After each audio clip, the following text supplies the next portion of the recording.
अस्सलाम वालेकुम dear students, मैं हूं गुलाम रसूल। हम आज की वीडियो में बात करेंगे second year Urdu guest paper 2023 के बारे में। डियर स्टूडेंट्स, याद रहे गेस्ट पेपर का मतलब हरगिज़ नहीं होता कि आपका 100 नंबर का जो पेपर है वो सारा का सारा इसी में से आए। गेस्ट पेपर का मतलब होता है नहायत अहम सवालात। आज की वीडियो में नज़्म, गज़ल, असबाक, मज़ामीन, खतूत नवीसी और आप बीती के हवाले से बात की जाएगी। इसमें जो चंद अहम सवाल होंगे उस पर हम डिस्कस करेंगे। डियर स्टूडेंट्स, अगर आप ये जो चीज़ें आज की वीडियो में आपसे डिस्कस कर लेता हूँ, अगर आप सिर्फ यही याद कर लेते हैं तो इंशाअल्लाह अज़्ज़ा वजल आपके जो नंबर हैं 70% प्लस पे रहेंगे। आपका अच्छा खासा पेपर जो सा है इसमें से हल हो जाएगा। तो डियर स्टूडेंट्स, अगर हम सेकंड ईयर उर्दू की बात करें तो ये 100 नंबर का पेपर होता है जिसमें 20 नंबर ईसा मारूजी के होते हैं और जो 80 नंबर होता है वो इंशाई तर्ज का होता है। और इसके लिए जो वक्त दिया जाता है वो 3 घंटे दिया जाता है, मीन्स 180 मिनट दिया जाता है। और आज की वीडियो में जो हम डिस्कस करेंगे, एक तो अहम सवालात के बारे में डिस्कस करेंगे और साथ ये भी डिस्कस करेंगे आपने किस सवाल को कितना टाइम देना और कौन से सवाल की लेंथ कितनी होनी चाहिए। और लास्ट में ये डिस्कस करेंगे कि पेपर को अटेम्प्ट करते हुए आपने किन चंद अहम चीज़ों का खास ख्याल रखना है, मीन्स किस सवाल को आपने पहले हल करना है, किस सवाल को आपने बाद में हल करना है। ये हमेशा स्टूडेंट का सवाल रहता है कि सर हमसे 100 नंबर का पेपर मुकम्मल अटेम्प्ट नहीं हो पाता और वक्त ख़त्म हो जाता है। लेकिन अगर आप ये आज की वीडियो तवज्जो से देख लेते हैं तो आप अपने पेपर को मैनेज करना अच्छी तरह से जान जाएंगे। तो डियर स्टूडेंट्स, हम अगर उर्दू के बारे में बात करें तो हमारा सवाल नंबर 1 इस्सा मारूजी है। इस्सा मारूजी 20 नंबर पर मुश्तमिल है। इसके 20 नंबर हैं और इसके लिए जो आपको वक्त दिया जाएगा वो भी आपके लिए 20 मिनट होगा। मीन्स 20 MCQs होंगे, 20 मिनट में आपने हल करना होंगे। अब इसमें जो पहले 5 MCQs आएंगे वो नसरी असबाक, मीन्स जो किताब आप पढ़ते हैं उसके जितने लेसन हैं उसमें से 5 नंबर के MCQs आएंगे। और 5 नंबर के जो MCQs है वो रमूज़ औकाफ, जिसको अंग्रेजी में हम पंक्चुएशन कहते हैं, 5 नंबर के MCQs इसमें से हैं। और इमदादी अफ़ाल से 5 नंबर के MCQs हैं और मुताबिकत के असूल और हरूफ का इस्तेमाल 5 नंबर के MCQs इसमें से हैं। अब ये कहाँ से चीज़ें याद की जाएँ तो आपके नंबर अच्छे और पूरे आ सकते हैं। इसमें मुमकिन कोशिश कीजिएगा जितने 5 साल पेपर हैं पुराने, मीन्स ओल्ड पेपर हैं 5 ईयर्स तमाम बोर्ड्स के, उनको उनकी मरूजी आप अच्छी तरह से याद कर लीजिएगा। आपके 20 के 20 नंबर के जो MCQs हैं वो वहाँ से अटैम्प्ट हो जाएंगे। होता क्या है कि जो पेपर साहिवाल बोर्ड का होता है वो लाहौर बोर्ड का नहीं होता, जो लाहौर बोर्ड का होता है वो फैसलाबाद बोर्ड का नहीं होता। सिलेबस एक ही होता है, पेपर डिफरेंट होता है। तो हर एग्जामिनर, हर पेपर बनाने वाला मुमकिन कोशिश ये करता है कि वो चंद अहम सवालात उठा के दे। इसलिए जो आपके पास ओल्ड पेपर्स हैं तो उनको अच्छी तरह से आप याद कर लीजिएगा। आपका मरूजी वगैरह जो 20 मार्क्स का है वो वहीं से अटैम्प्ट हो जाएगा। अब हमारा सेकंड पोर्शन स्टार्ट हो जाता है इंशाई तर्ज। हमारा सवाल नंबर 2 है अशआर की तशरीह। इसमें हिस्सा नज़्म और हिस्सा गज़ल दोनों आ जाते हैं। अलिफ तर्ज, जो अलिफ तर्ज है, अलिफ पे वो हिस्सा नज़्म है और जो बे पोर्शन होगा वो हिस्सा गज़ल होगा।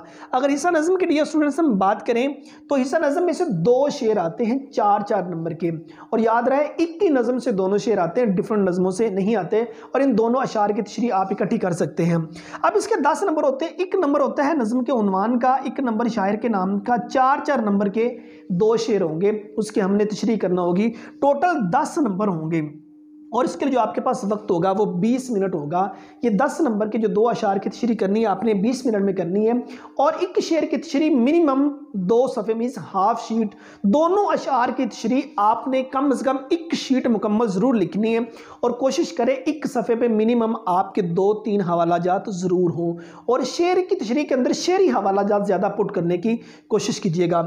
इसी हवाले की चंद अहम नज़में देखें तो उसके अंदर नात, इस्लामी मसावात, सुरागे राहरव और एक कोहिस्तानी सफ़र के दौरान में, इस हवाले से मतलब ये 4 नज़में जौन सी हैं वो नहायत अहम है, इनको अच्छी तरह से याद कर लीजिएगा। सेकंड नंबर पे है गज़ल की तशरीह करें। तो डियर स्टूडेंट्स, गज़ल की तशरीह ये एक ही गज़ल से 3 शेर आएंगे जिसकी हमने तशरीह करना होगी। ठीक है, एक नंबर होगा वो शायर के नाम का होगा और 3-3 नंबर के 3 अशार आएंगे और इन तीनों अशार की तशरीह अलग-अलग करनी है। नज़्म के दोनों अशार की तशरीह इकट्ठी कर सकते हैं, गज़ल के तीनों अशार की तशरीह इकट्ठी नहीं कर सकते क्योंकि तीनों का मौजू डिफरेंट होता है। तो इसलिए इसके नंबर 10 होंगे। वक्त आपके पास होगा 25 मिनट। 25 मिनट में आपने 3 अशार की तशरीह अच्छी तरह से करना होगी। और इस अशार की तशरीह की अगर लेंथ की बात करें, मिनिमम मतलब कि 1.5 सफ़ा और मैक्सिमम 2 सफ़े, मीन्स हाफ शीट एक शेर के लिए। ये इतना होना ज़रूरी है, मतलब 1.5 शीट की मुमकिन कोशिश कीजिएगा। मीन्स एक शेर के लिए 2 सफ़े आप ज़रूर लिखने की कोशिश कीजिएगा। 2 से 3 हवाला जात शेरी एक सफ़े पे ज़रूर दीजिए।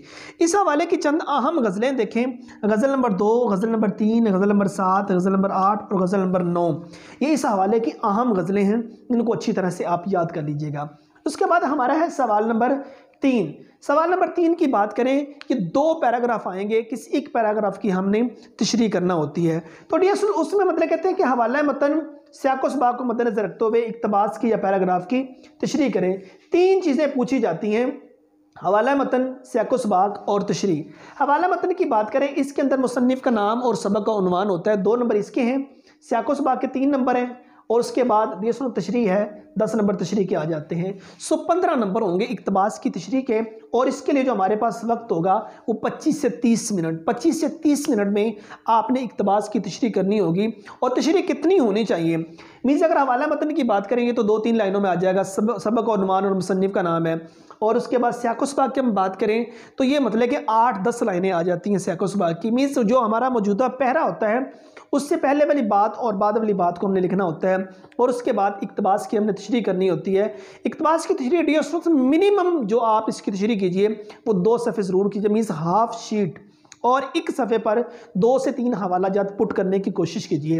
इक़्तिबास की तशरीह कर रहे हैं तो इसके अंदर नसरी हवाला जात, कुरानी आयत का तर्जमा, किसी हदीस का तर्जमा, किसी बुजुर्गान दीन का कौल या और कोटेशन वगैरह, शेर इसके अंदर भी ऐड कर सकते हैं, लेकिन मुमकिन कोशिश कीजिए शेर कम ऐड कीजिएगा इक़्तिबास की तशरीह के अंदर।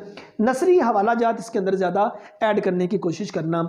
अगर ओवरऑल हम इसकी बात करें कि इक़्तिबास की तशरीह की लेंथ कितनी होनी चाहिए, इस मुकम्मल सवाल के लिए डियर आपकी एक शीट मुकम्मल होनी ज़रूरी है। एक शीट अगर आप मुकम्मल आप लिख लेते हैं तो आपको नंबर इसमें अच्छे खासे मिल जाएंगे। चंद अहम पैराग्राफ की हम बात करते हैं, अगर आप ये अच्छी तरह से याद कर लेते हैं तो इंशाल्लाह इसमें से एक पैराग्राफ ज़रूर आ जाएगा। उसमें देखिए पहले नंबर पर जो आपने पहला पैराग्राफ याद करना है तो वो है पेज नंबर 1 पर है, इनका एक और कारनामा यहाँ से लेकर परवाह ना की यहाँ तक। और सेकंड नंबर पर डियर स्टूडेंट्स, उमर बिन अब्दुल अजीज़ की हुकूमत का असल असूल यहाँ से लेकर लेते थे, पेज नंबर 3 पर यह पैराग्राफ दिया गया है। तीसरे नंबर पे वो जौहरे काबल थे, यहाँ से लेकर मान गए थे, पेज नंबर 16 पर यह पैराग्राफ दिया गया है। चौथे नंबर पे आलम का रंग बेरंग, यहाँ से लेकर इलाज नहीं, पेज नंबर 23 पर। मेहनत पसंद खिदमत उस लेसन में से है। उसके बाद 5वें नंबर पे अलगरज हिम्मत और तहम्मुल, यहाँ से लेकर लिपट गए, पेज नंबर 23 पर, यह भी उसी लेसन में से है, मेहनत पसंद खिदमत में से। और उसके बाद 2 लौंगे उसके साथ, यहाँ से लेकर करने लगा, पेज नंबर 28, अकबरी की हमाकतें इस लेसन में से है। 7वें नंबर पे मैं दुआ करता हूँ कि खुदा, यहाँ से लेकर रहनुमाई करूँ, पेज नंबर 36 तक, 36 पे ये पैराग्राफ दिया गया है। उसके बाद 8वें नंबर पे ढलते सूरज में बहरुल कायल, यहाँ से लेकर देखे हैं, पेज नंबर 49, मीन्स हवाई लेसन जो उनसे, इसको अच्छी तरह से याद कीजिएगा। 9वें नंबर पे हाँ तो ईस्ट वेस्ट सेंटर, यहाँ से लेकर सबूत हैं, पेज नंबर 51, ये भी हवाई लेसन में से है। और उसके बाद मौलवी नज़ीर अहमद बड़े गजूर आदमी थे, यहाँ से लेकर कभी मियाँ, यहाँ तक, पेज नंबर 78, नज़ीर अहमद दहलवी, ये लेसन है। और उसके बाद डॉक्टर गुलबर्ग, यहाँ से लेकर करते रहे, पेज नंबर 83, और रेलवे की कहानी, यहाँ से लेकर स्टेशन था, पेज नंबर 85। ये चंद अहम पैराग्राफ जो उनसे ये आपके साथ डिस्कस किए। इन असबाक को, इन पैराग्राफ को अगर आप अच्छी तरह से याद कर लेते हैं तो इंशाल्लाह एक पैरा इसमें से ज़रूर आ जाएगा। उसके बाद सवाल नंबर 4 है, सबक का खुलासा लिखें और मुसन्निफ़ का नाम लिखें। 9 नंबर का सबक का खुलासा होता है और 1 नंबर मुसन्निफ़ के नाम का होता है, 10 नंबर होते हैं। अब सबक का खुलासा कितना लिखना होता है, मीन्स सबक का तीसरा हिस्सा लिखना होता है, वो आपका 1 सफ़ा बन जाए, 1.5 सफ़ा बन जाए, वो आपके 2 सफ़े बन जाए, वो सबक की लेंथ को मद्देनज़र रखते हुए होता है। तो इस हवाले के 2 खुलासे आएंगे, 2 खुलासों में से आपने एक खुलासे का इंतखाब करना होगा। 10 नंबर का खुलासा होता है, 15 से 20 मिनट में आसानी से लिखा जाता है। चंद अहम असबाक देखें, नवाब मोहसिनुल मुल्क, अकबरी की हमाकतें, पहली फत, दस्तक, हवाई, कुर्तबा का काजी। ठीक है, ये अहम लेसन जो उनसे, इनको अच्छी तरह से याद कर लीजिएगा, इसमें से इंशाल्लाह एक सबक का खुलासा आ जाएगा। 5वें नंबर पे नज़्म का खुलासा लिखें। 5 नंबर का नज़्म का खुलासा होता है और 5 मिनट में लिखा जाता है। तो अहम नज़में देखें, इस्लामी मसावात, सुराग राहरव, आदमी, नौजवान से खिताब, ये चंद अहम नज़में, इनको अच्छी तरह से याद कर लीजिएगा। अब हमारा सवाल नंबर 6 है मज़ामीन नवीसी। डियर स्टूडेंट्स 3 मज़ामीन दिए जाएंगे, 3 मज़ामीन में से हमने एक मज़मून का इंतखाब करना होगा। 20 नंबर का मज़मून होता है, 40 मिनट टाइम होता है, 40 मिनट में आपने मज़मून को लिखना होगा। तो इसका डियर स्टूडेंट्स मिनिमम 8 सफ़हात, मैक्सिमम 12-14 सफ़हात आप इस पर लिख सकते हैं। मीन्स मिनिमम 2 शीटें, एक शीट में 4 सफ़े होते हैं, 2 शीटों में 8 सफ़हात बनते हैं।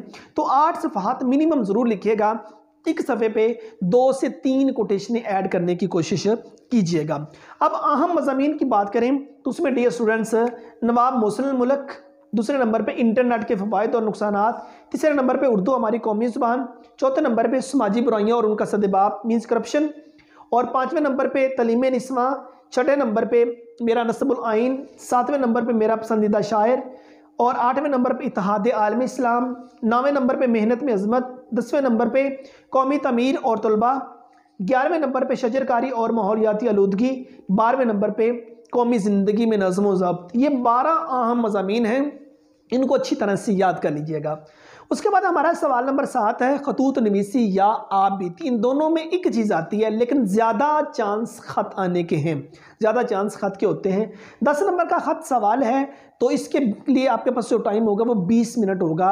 एक सफ़ा सा 1.5 सफ़ा आपने ख़त लिखना होता है, इसके अंदर कोटेशन वगैरह भी ऐड कर सकते हैं। चंद अहम खतूत की बात करें तो पहले नंबर पर दोस्त की वालदा की वफ़ात पर इजहार ताज़ियत, सेकंड नंबर पे हम निसाबी सरगर्मियों की अहमियत, थर्ड नंबर पे स्ट्रीट क्राइम या बढ़ते हुए जराइम के बारे में, चौथे नंबर पे महंगाई और बेरोज़गारी, 5वें नंबर पे दोस्त की कामयाबी पर मुबारकबाद, और 6ठे नंबर पे ट्रैफिक के मसाइल। ये 6 अहम खतूत जौन से आपने अच्छी तरह से याद कर लेने हैं। लेकिन ज़रूरी नहीं कि सिर्फ आपने ख़त याद करने हैं, आपने आप बीती भी याद करनी है। और अहम आप बीती देखें, फूल, किताब, कार और जूता, ये 4 अहम बीतियाँ हैं, इनको अच्छी तरह से याद कर लीजिएगा। आप बीती भी 10 नंबर की, इसके लिए 20 मिनट टाइम आपके पास होगा और मिनिमम 2 सफ़हात आपने आप बीती के लिखने होंगे। तो ये हमारा आप बीती के हवाले और ख़त के बारे में ये था। थोड़ी सुन सा अब हम बात करते हैं किस सवाल को आपने पहले करना है और टाइम कैसे मैनेज आपने करना है। टाइम आपको साथ साथ बता दिया। नज़्म की तशरीह आप करते हैं तो आपके लिए 20 मिनट है, गज़ल की तशरीह करते हैं तो 25 मिनट है, इक़्तिबास की तशरीह करते हैं आपके पास 25 से 30 मिनट है, सबक का खुलासा लिखते हैं 15 से 20 मिनट है, नज़्म का खुलासा 5 मिनट है, ख़त मज़मून लिखते हैं तो 40 मिनट है, ख़त लिखते हैं तो 20 मिनट है, आप बीती लिखते हैं तो 20 मिनट है। अब किस सवाल को आपने पहले हल करना है? मरूज़ी तो 20 मिनट में हल होगी। डियर आपने सबसे पहले नज़्म का खुलासा लिखना है, नज़्म का खुलासा लिखना है तो 5 मिनट टाइम इसको देना है। सेकंड नंबर पे आपने सबक का खुलासा लिखना है, 15 से 20 मिनट टाइम इसको देना है। थर्ड नंबर पे आपने ख़त लिखना है, 15 से 20 मिनट, आपने मैक्सिमम 20 मिनट, मिनिमम 15 मिनट में आपने ख़त लिखना है, ख़त आ जाए या आबिती आ जाए। उसके बाद ये सुन, चौथे नंबर पे आपने इक़्तिबास की तशरीह करनी है, आपने 25 से 30 मिनट टाइम इसको देना है। और 5वें नंबर पे स्टूडेंट्स आपने नज़्म की तशरीह करनी है, 20 मिनट टाइम इसको देना है। और 6ठे नंबर पे आपने गज़ल की तशरीह करनी है, 25 मिनट इसको टाइम देना है। और लास्ट पे आपने मज़मून हल करना। बाकी जितना वक्त आपके पास बचे तमाम वक्त आप मज़मून लिखने में लगा दीजिएगा। इस तरह आप ये 100 नंबर का पेपर अच्छी तरह से हल कर लेंगे। सो डियर स्टूडेंट्स, हमारी आज की वीडियो सेकंड ईयर उर्दू के मतवक्को सवालात, जिन सवालात आने की तवक्को है, जो गेस किया है, जो अहम सवालात हैं, ये पंजाब के तमाम बोर्ड्स के हवाले से, इसमें साहिवाल बोर्ड है, Lahore board, Faisalabad board, DI Khan board आ जाता है, और उसके बाद रावलपिंडी बोर्ड आ जाता है। जितने भी पंजाब के बोर्ड हैं ये तमाम बोर्ड्स के स्टूडेंट्स के लिए अहम है, इसको अच्छी तरह से याद कर लीजिएगा। तो इंशाअल्लाह अज़्ज़वजल आप जो उर्दू का पेपर है अच्छी तरह से हल कर लेंगे। उम्मीद करता हूँ कि आज की वीडियो आप स्टूडेंट को अच्छी लगी होगी। नेक्स्ट वीडियो में मिलते हैं। अपना बहुत सारा ख्याल रखिएगा। फ़ी अमानिल्लाह।